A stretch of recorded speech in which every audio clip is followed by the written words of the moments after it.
Hello, कहाँ बाड़ा? घरे बनी। अरे जल्दी आवा ना। अरे इतना जल्दी कब आ? हमरा ये सब कुछ नहीं सुने के, जल्दी आवा ना। अरे तो इतना घबराइल काहे बड़ू? हमरा जिंदगी और मौत के सवाल बा, प्लीज जल्दी आ जाना।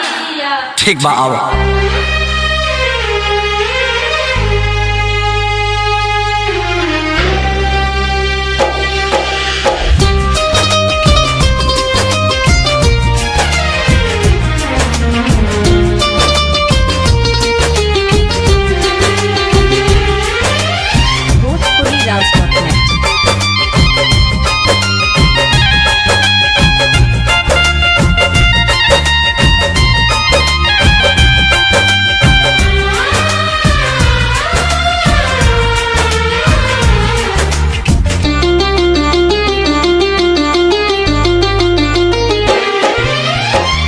पागल के भइल बाटे पागल के दासा, आज हमरा पता चलल प्रेम के भाषा।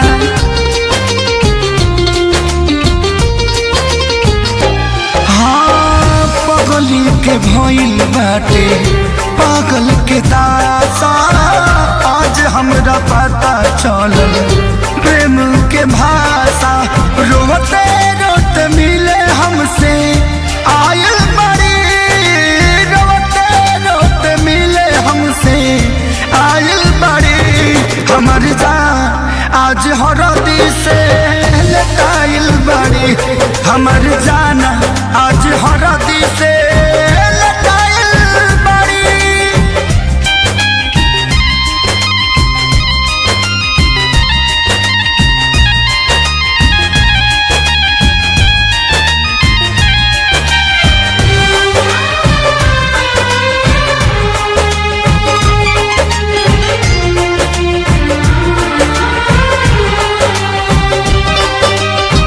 घर परिवार देख खोजत होई जा, छतिया पमुड़ी धके रोवा तारी एही जा।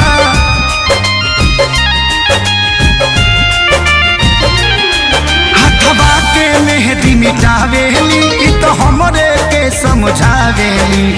अखिया बाल राइल पागा लाइल बड़ी,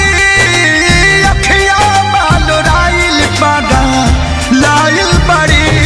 हमर जान आज हरद से लटाइल बड़ी, हमर जान आज हरद से लटाइल बड़ी।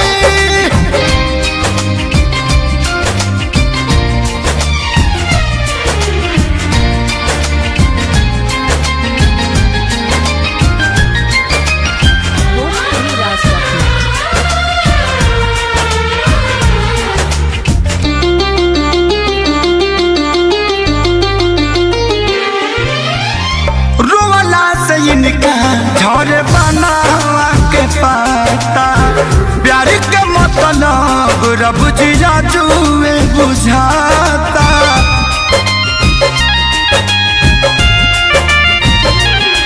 हम इनका से तनिको खफा नहीं थी, काहे की जान बेवफा नहीं थी।